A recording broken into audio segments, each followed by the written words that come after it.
Hello. This is a short walkthrough video of our afternoon session today about lecturing. And this was our last session of our convocation week. And we did not record live in the session, but this is just going to be a fast walkthrough of the things we discussed, just in case you missed it. So we began by looking at the engaged teaching model map of meetings that we've had this year. And you can see we've moved through three of the five sections of the engaged teaching model. And we've had meetings during each part of the model. And today we're talking about lecturing effectively, which is under the methods module. And so we also talked about how attending 5 of these sessions will help you to achieve a badge in the engaged teaching model. And you can see that we have more than 5 sessions left available this school year. So you are welcome to join anytime and still receive the badge.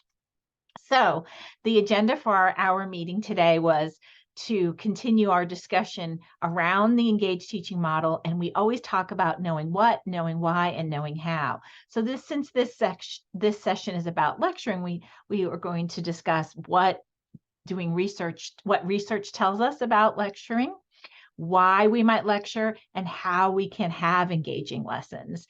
And we revisited the 2 people that have designed this engaged teaching model. And we talked about also how this wonderful book by the 2 authors, Barkley and Major, called Interactive Lecturing, also played a part in our meeting today. So kind of infusing the engaged teaching model and this book into our discussion today. So we began by defining what lecture is. And I shared this definition from the Oxford Dictionary that's also in the Engaged Teaching Model book. A lecture is an educational talk to an audience, especially to students in a university or college. And a lecture can be defined as a time when a teacher is talking and students are listening. And then we talked about 3 primary overarching categories of lecturing. So a lecture might be formal, in which it's very planned. And we reflected on how this week in Convocation Week, Josh Weiner might be considered a model for what we saw this week as a formal lecture.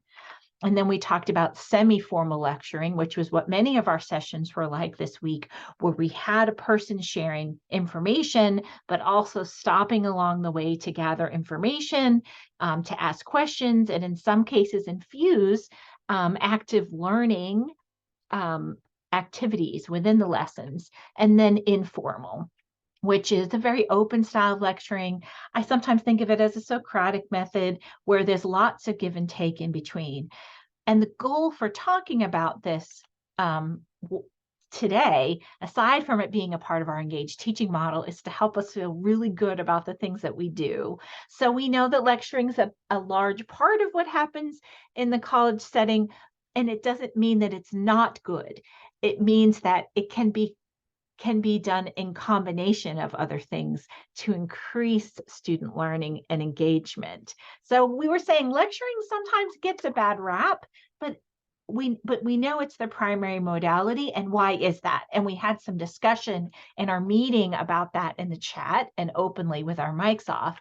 But then we also talked about these statistics. So in 2014, the Mathematics Association of America said 60 to 70% of faculty lecture. And then the Higher Education Research Institute did a study where they asked teachers to self-report before beginning an active learning workshop how much they used active learning techniques. And at the beginning of the week-long workshop, folks said 89% of them say, oh yes, I'm doing active learning. And then after the workshop, there was some observation conducted, and the response was that, well, 75% of the faculty in observation were using lecture. And we talked about why that might happen. How do we define, and we used the chat and unmuted our Mike, to talk about where some mistakes might be, and not mistakes, some muddy areas in that data might be. We know that faculty, when they self-report before beginning a workshop, that there's some social constructs at play, and we say, yes, we already know how to do this kind of thing, typically educators in a pre-survey. And then the post, we're like, oh, wait a minute, I learned a whole lot this week. But then something else happens in practice, which is why we talk about having those opportunities to check and reflect. And then how you define active learning can vary, and active learning can be a part of lecturing.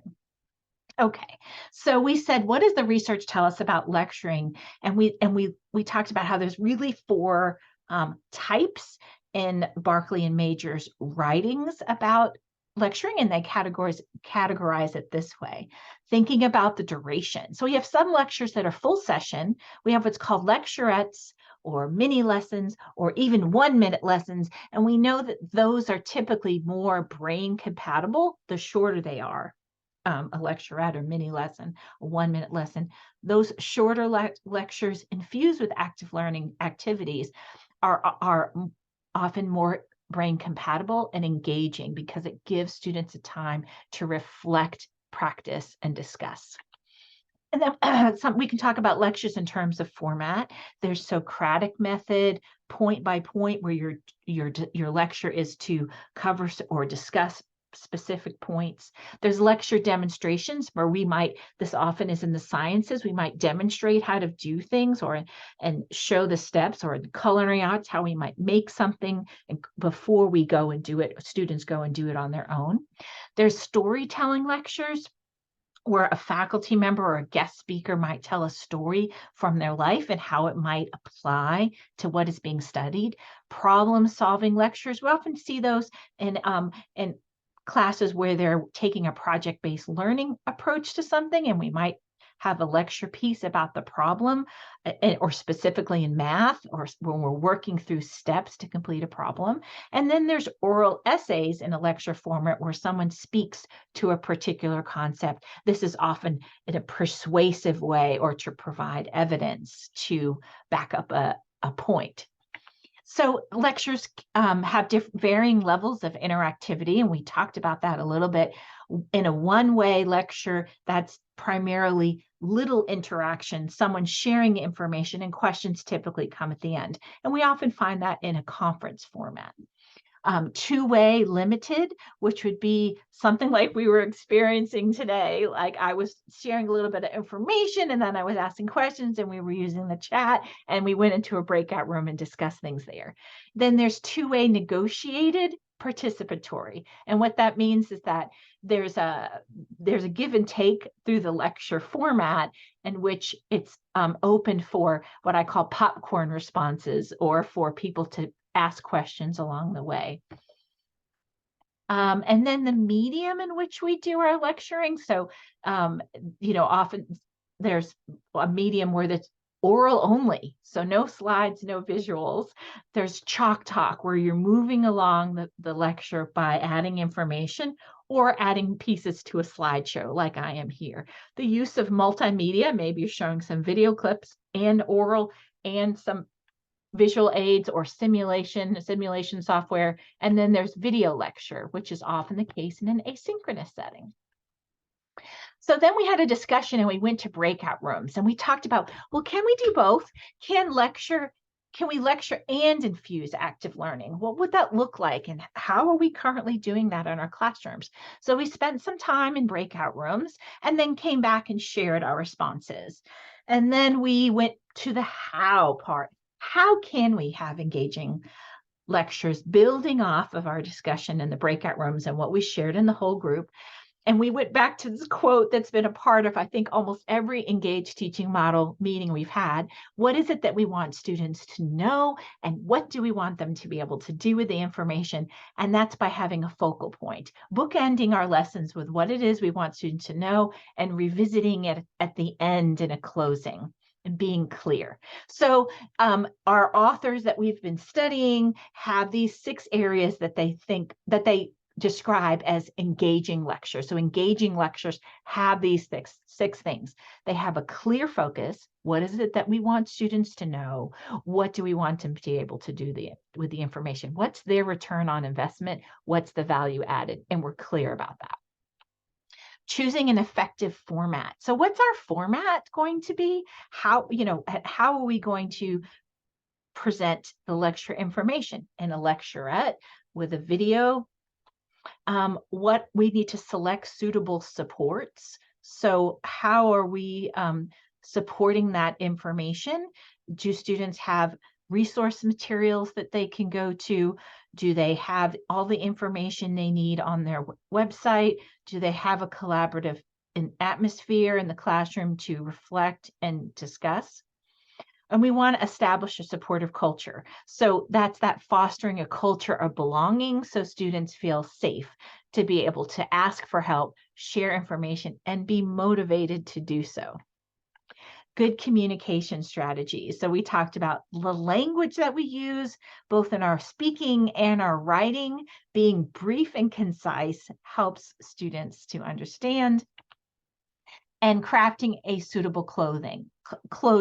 So that's the closing part of the lesson where you bookend your lecture, and what's important to know is, or your benefit statement, by practicing these things, these are the things that will help you going forward. I also want to go back to selecting suitable supports. We had an earlier engaged teaching session in the fall, which the videos and slides are available, where we talked about visualizing information in our PowerPoint slides that are engaging to people that are viewing those. So there's some interest in revisiting that if you would like to. And then I also wanted to spend a little bit of time on that language piece and communicating. So there are words that we can use that are low impact, our authors say, and high impact. And this is similar to writing. So we want to be able to speak with brevity and clarity to engage listeners.